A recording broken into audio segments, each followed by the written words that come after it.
كان الله ليعذبهم وأنت فيهم صدقت يا رب العالمين إن الله وملائكته يصلون على النبي يا أيها الذين آمنوا صلوا عليه وسلموا تسليما تمامی ابابل کے پڑھنے بلغ العلا بکماله کشف الدجى بجماله حسنت جميع خصاله صلوا عليه وآله بلغ العلا بکماله کشف الدجى بجماله حسنت جميع خصاله صلوا عليه وآله وأصحابه وبارك وسلم وصلی علیہ۔ اللہ رب العزت کا احسان ہے کہ اس نے ہم سب کو مسلمان گھرانے میں پیدا کیا۔ اس کے بعد اس کا سب سے بڑا احسان یہ ہے کہ اس نے ہمیں حضور کا امتی بنایا۔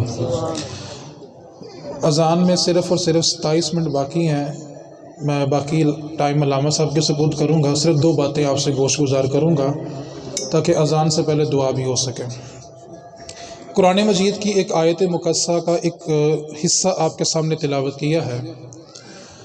اللہ تعالیٰ نے ارشاد فرمایا کہ اے محبوب، اللہ کی یہ شان نہیں کہ جہاں پر آپ ہوں وہاں پر اللہ کا عذاب ہے۔ ہم جب قرآن مجید کا مطالعہ کرتے ہیں تو ایک قوم نے جب اللہ تعالیٰ کی نافرمانی کی تو اس پر عذاب آیا، آسمان سے پتھر برسے۔ قرآن مجید میں دوسری قوم کا مطالعہ کریں تو جب اس نے اللہ تعالیٰ کی نافرمانی کی تو زمین کو پلٹ دیا گیا۔ تیسری قوم نے نافرمانی کی تو ان پر طوفان نوح آیا۔ چوتھی قوم نے جب اللہ تعالیٰ کی نافرمانی کی تو ان کی شکلیں بندر کی شکلوں میں تبدیل ہو گئی۔ پانچویں قوم نے جب اللہ تعالیٰ کی نافرمانی کی تو ان پر تیز آندھیوں کے طوفان آئے اور ہوائیں اتنی سخت تھی کہ ان کی لاشیں ان کے گھروں سے اڑتی تھی اور سمندر کی تہہ میں جا کے گرتی تھی۔ اتنا سخت عذاب ان پہ آیا۔ اب سوال یہ پیدا ہوتا ہے کہ گزشتہ امتوں نے ایک ایک جرم کیا تو پوری کی پوری بستیوں کو تباہ و برباد کر دیا گیا۔ جتنے گناہ گزشتہ ساری امتوں نے کیے تھے نا، وہ سارے کے سارے گناہ اس امت کے دامن میں موجود ہیں۔ ایسا کوئی گناہ نہیں جو پچھلی امت نے کیا ہو اور اس امت کے دامن میں موجود نہ ہو۔ یہ امت تو اس سے بھی 2 ہاتھ آگے بڑھی۔ اس امت کے اندر تو قبروں سے مردے نکال کے ان سے بھی زنا کیا گیا۔ اس قوم کے اندر تو زینب جیسی معصوم بچیاں بھی نہیں بچی۔ اس قوم کے اندر تو ہسپتالوں کی چھت سے انسانوں کی لاشیں بھی ملی۔ تو سوال یہ بنتا ہے کہ پچھلی قوموں نے ایک ایک جرم کیا تو پوری کی پوری بستیوں کو، قوموں کو تباہ و برباد کر دیا گیا، ان کے نام و نشان کو مٹا دیا گیا۔ یہ امت سب کچھ کرنے کے باوجود کیوں بچ گئی؟ کوئی ایک گناہ تو ایسا ہونا جو پچھلی امت نے کیا ہو اور اس امت کے دامن میں نہ ہو۔ ہم نے سب کچھ کیا لیکن طوفان نوح نہیں آیا۔ ہم نے سب کچھ کیا لیکن شکلیں بندر اور سور کی نہیں بنی۔ ہم نے سب کچھ کیا، ہم پہ طوفان نوح نہیں آیا۔ ہم نے سب کچھ کیا، ہم پر آسمان سے پتھر نہیں برسے۔ ہم نے سب کچھ کیا، اس کے باوجود ہم پہ تیز آندھیوں کے طوفان اس لیے نہیں آئے۔ اگر ہم سب کچھ کرنے کے بعد بچے ہوئے ہیں تو بچنے کی صرف ایک وجہ ہے کہ حضور آ گئے ہیں۔ حضور کے سوا کوئی وجہ نہیں ہے۔ ہمارے گناہوں اور اللہ کے عذاب کے درمیان جو پردہ ہے نا، اس پردے کا نام رحمت مصطفیٰ ہے۔ ہمیں بچانے والی جو چیز ہے وہ صرف اور صرف رحمت مصطفیٰ ہے۔ ورنہ کوئی شخص یہ دعویٰ کر کے دیکھے کہ میرے پاس یہ نیکی ہے، یہ وجہ ہے جس نے مجھے اللہ کے عذاب سے بچایا ہوا ہے، رحمت مصطفیٰ کے سوا کچھ نہیں ملے گا۔ اس واسطے اگر کوئی شخص یہ کہے کہ حضور تھے تو میں یہ پوچھنا چاہتا ہوں کہ پھر آج کس نے بچایا ہوا ہے؟ تو اس کو کہنا پڑے گا ہر زمانہ میرے حضور کا ہے۔ جو جس زمانے میں آیا اس کو رحمت مصطفیٰ میسر آئی ہے۔ اب میں نے جو آیت مقدسہ پڑھی کہ اللہ اور اس کے فرشتے رسول کریم صلی اللہ علیہ وسلم کی ذات بابرکات پر درود و سلام بھیجتے ہیں، میں نے صرف اشارتاً بات کرنی ہے، آپ نے توجہ رکھنی ہے۔ آیت میں لفظ ذکر ہے یصلون علی النبی، نبی پر درود بھیجتے ہیں۔ یہاں پر یصلون علی رسول ہی بھی کہا جا سکتا تھا کہ رسول پر درود بھیجتے ہیں۔ یصلون علی محمد بھی کہا جا سکتا تھا کہ محمد پر درود بھیجتے ہیں، لیکن لفظ ذکر کیا گیا یصلون علی النبی، نبی پر درود بھیجتے ہیں۔ اگر لفظ رسول ہوتا تو ترجمہ یہ ہوتا کہ جس دن حضور نے اعلان نبوت کیا، درود کی ابتدا اس دن سے ہوتی۔ اور اگر لفظ محمد ہوتا تو درود اس دن سے ہوتا جس دن حضور پیدا ہوئے، کیونکہ حضور آئے تو آپ کا نام محمد رکھا گیا۔ اگر یصلون علی محمد ہوتا تو درود حضور کی پیدائش سے ہوتا، یصلون علی رسول ہی ہوتا تو درود حضور کے اعلان نبوت سے ہوتا۔ لیکن قرآن میں ذکر ہے یصلون علی النبی، نبی پر درود بھیجتے ہیں۔ اب پتہ یہ چلا کہ نبی جب سے نبی ہیں تب سے ان کی ذات پر درود ہے۔ خود رسول کریم سے پوچھا گیا حضور آپ کب نبی تھے؟ فرمایا ابھی تمہارے باپ آدم مٹی اور پانی کے درمیان تھے، تمہارا نبی اس وقت بھی نبی تھا۔ تو جب سے نبی ہیں تب سے ان کی ذات پر درود ہے۔ اس واسطے دو باتیں میں نے آپ سے گوش گزار کر لی ہیں۔ تیسری بات کہ ہم سب رسول کریم صلی اللہ علیہ وسلم کا میلاد منانے والے ہیں، لیکن ایک میلاد ہماری زندگی میں ایسا ضرور ہونا چاہیے جس کا اثر ہمارے کردار سے نظر آئے۔ حضرت بایزید بستامی رحمۃ اللہ علیہ کے پاس ایک شخص آیا، آ کے کہنے لگا حضور میں فلاں علاقے میں تبلیغ کرنے کے لیے جا رہا ہوں، تو مجھے کوئی نصیحت کریں کہ میری تبلیغ پر اثر ہو، میں جو بات کروں اس میں اثر ہو اور لوگ اس بات کو سمجھیں۔ بایزید بستامی فرمانے لگے بیٹا کوشش کرنا کہ تمہیں تبلیغ زبان سے نہ کرنی پڑے، تمہیں تبلیغ کرنے کے لیے زبان کا استعمال نہ کرنا پڑے، بلکہ تمہارا چلتا پھرتا کردار بتائے کہ تم حضور کے غلام ہو۔ تو ایک میلاد ہم ایسا ضرور منائیں جس کا اثر ہمارے کردار سے نظر آئے۔ اگر کوئی نوجوان ماں باپ کا نافرمان ہے تو آج کی اس محفل سے اٹھ کے جائے تو اپنے باپ کے قدم پکڑے اور کہے ابا جی مجھے معاف کر دے، تو ابا پوچھے تو ساری زندگی سیدھے منہ بلاتا نہیں تھا، آج تجھے کیا ہوا؟ تو بیٹا کہے ابا جی ابھی ابھی اس نبی کا میلاد سن کر آیا ہوں جس نبی نے فرمایا کہ جس کا باپ اس سے راضی ہے اسی کا رب اس سے راضی ہے۔ تو اگر آپ راضی نہیں ہوں گے تو میرا رب بھی مجھ سے راضی نہیں ہوگا۔ ماں کے قدم پکڑے تو ماں پوچھے تمہیں کیا ہوا؟ تو وہ کہے کہ ماں جی ابھی ابھی اس نبی کا میلاد سنا ہے جس نبی نے فرمایا جنت چاہیے تو ماں کے قدموں کے نیچے چلے جاؤ۔ آج اگر کوئی شخص میلاد کے بارے میں شک میں ہے نا، باپ ہے وہ شک میں ہے کہ میں میلاد مناؤں کہ نہ مناؤں، اس کے لیے لمحہ فکریہ ہے۔ وہ باپ ایک لمحے کے لیے سوچے جب حضور جلوہ گر نہیں ہوئے تھے، سگی اولاد سگے باپ کو چھڑیوں سے مارا کرتی تھی، اور جب باپ بوڑھا ہو جاتا تھا تو سگے باپ کو اپنے گھر میں نہیں رکھتے تھے۔ آج بھی جن علاقوں میں کلمہ حضور کا نہیں پڑھا جاتا، آپ ان علاقوں میں دیکھیں جب ماں باپ بوڑھے ہو جاتے ہیں تو ان کا اپنے گھر میں ٹھکانہ نہیں ہوتا۔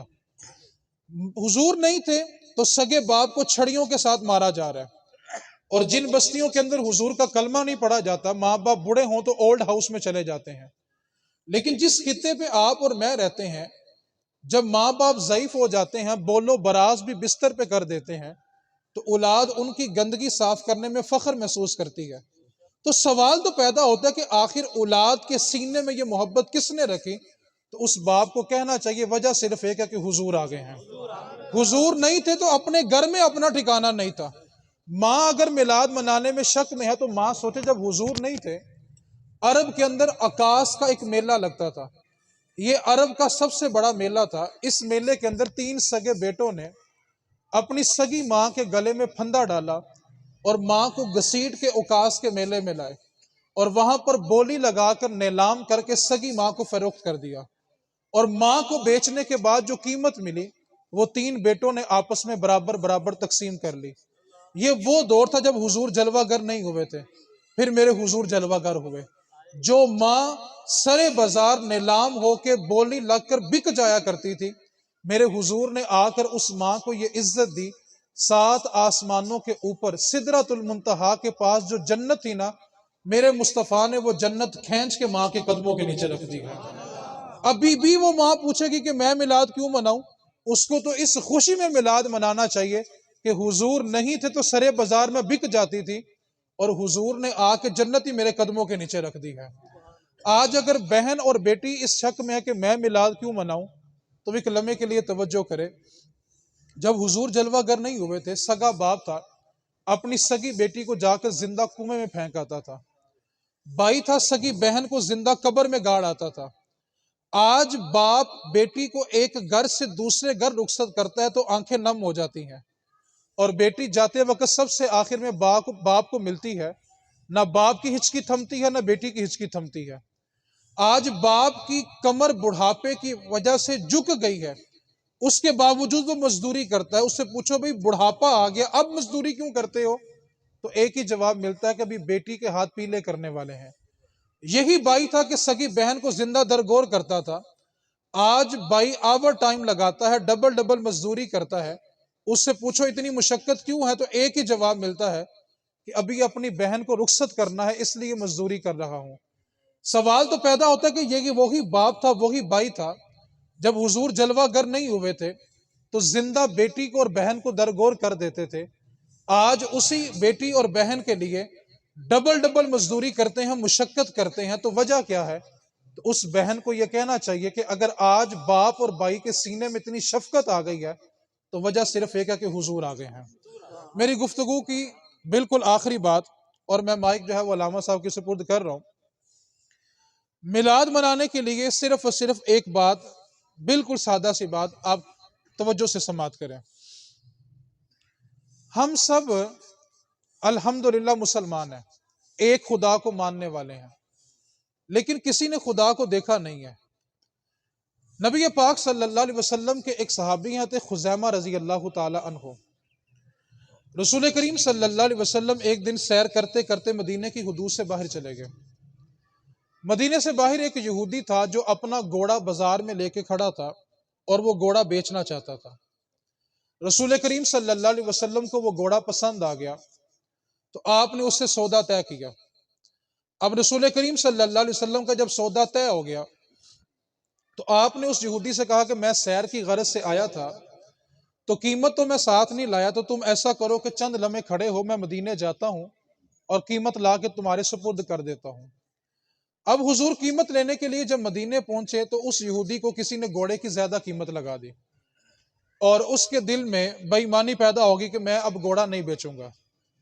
اب نبی پاک صلی اللہ علیہ وسلم جس وقت قیمت لے کے اس یہودی کے پاس پہنچے تو اس نے کہا میں نے تو آپ کو گھوڑا بیچا ہی نہیں ہے۔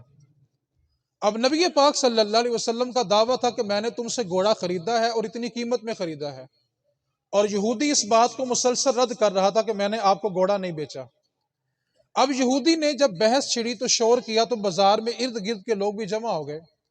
تو یہودی نے ایک جملہ کہا کہ آپ کی شریعت بھی یہ کہتی ہے کہ جب کسی مسئلے میں تنازع ہو جائے تو جو شخص دعویٰ کرتا ہے وہ اپنے دعوے پہ کوئی گواہ پیش کرے۔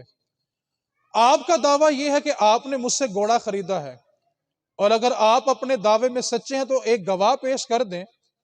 اگر گواہ نے گواہی دے دی کہ آپ نے گھوڑا خریدا ہے تو میں گھوڑا آپ کے سپرد کر دوں گا۔ اب یہودی کو پتہ تھا کہ جس وقت سودا ہوا ہے اس وقت میرے اور ان کے سوا یہاں پہ کوئی نہیں تھا۔ جب ارد گرد ہجوم اکٹھا ہوا تو ان ہجوم والوں میں حضور کے صحابیت خزیمہ رضی اللہ تعالیٰ عنہ بھی تھے۔ آپ آگے بڑھے تو آپ نے کہا اے اللہ کے رسول، یا رسول اللہ، میں گواہی دیتا ہوں کہ آپ نے اس یہودی سے گھوڑا خریدا ہے اور جتنی قیمت آپ بول رہے ہیں اتنی قیمت میں ہی خریدا ہے۔ اب یہودی نے کہا تھا کہ اگر آپ گواہ پیش کریں گے تو میں گھوڑا آپ کو دے دوں گا۔ گواہی حضرت خزیمہ نے دے دی۔ یہودی نے گھوڑا حضور کے سپرد کیا، قیمت لی۔ اب حضور نے گھوڑے کی لگام پکڑی، حضرت خزیمہ بھی حضور کے ساتھ ہیں، مدینے کی طرف چل پڑے۔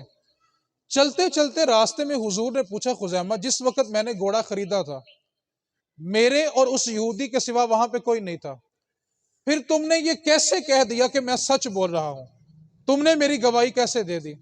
حضرت خزیمہ کہنے لگے یا رسول اللہ، آپ نے یہ پوچھا کہ میں نے اس دنیاوی سودے کے لیے آپ کی گواہی کیسے دی؟ اے اللہ کے رسول، ہم نے جبریل اترتا نہیں دیکھا، ہم نے قرآن اترتا نہیں دیکھا، ہم نے جنت اور جہنم کو نہیں دیکھا، جنات اور فرشتوں کو نہیں دیکھا۔ آپ نے کہا کہ یہ سب کچھ ہے تو ہم نے مان لیا، اس دنیاوی سودے کی حیثیت ہی کیا ہے؟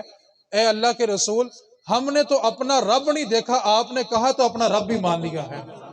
ہم نے تو آپ کے کہنے پہ اپنا رب مانا، تو اس دنیاوی سودے کی حیثیت ہی کیا ہے؟ میں یہ کہنا چاہتا ہوں کہ جو شخص نبی پاک صلی اللہ علیہ وسلم کی خوشی نہیں کرنا چاہتا وہ صرف اس جملے پہ توجہ دے دے۔ آج اگر ہم اپنے خدا کو مانتے ہیں کسی نے دیکھا نہیں ہے، یار ہمیں تو خدا کا پتہ بھی در مصطفیٰ سے ملا ہے۔ کوئی چھت پہ چڑھ سکتا نہیں زینہ چھوڑ کر، اور کوئی خدا کو پا سکتا نہیں مدینہ چھوڑ کے۔ اگر خدا تک بھی پہنچنا تو در رسول پہ جانا پڑے گا۔ ہم خدا کو پہچاننے میں بھی در رسول کے محتاج ہیں۔ اور جملہ میرا یہ ہے کہ نبی پاک صلی اللہ علیہ وسلم کی آمد کی خوشی کرنے کے لیے میلاد کروانا فرض نہیں ہے، یہ خوشی کے اظہار کا ایک طریقہ ہے۔ جلوس میں جانا بھی فرض نہیں ہے، یہ خوشی کے اظہار کا ایک طریقہ ہے۔ کوئی شخص میلاد میں نہیں آتا، کوئی اعتراض نہیں، جلوس میں نہیں جاتا، کوئی اعتراض نہیں۔ میلاد کروانا فرض نہیں ہے، جلوس میں جانا فرض نہیں ہے، لیکن نبی پاک کی خوشی منانا فرض ہے۔ وہ اپنے گھر بیٹھ کے کم از کم خوش تو ہونا کہ میرا نبی آ گیا ہے، وہ کم از کم اس بات کی خوشی تو کرے نا کہ میں آج مسلمان ہوں تو اس نبی کی وجہ سے ہوں۔ میلاد میں نہ ہو، جلوس میں نہ ہو، کم از کم خوش تو ہونا کہ میرا نبی آ گیا ہے۔ تو خوشی منانا فرض ہے۔ اللہ کریم کی بارگاہ میں دعا کریں اللہ تعالی ہم سب کو عمل کی توفیق عطا فرمائے۔ لکھاں لوگ آئے زمانے تے محبوب خدا جیا کوئی نہیں، لکھاں لوگ آئے زمانے تے محبوب خدا جیا کوئی نہیں، لکھاں سونے بن بن بہندے او دی خاکے پا جیا بھی کوئی نہیں۔ وآخر دعوانا ان الحمدللہ۔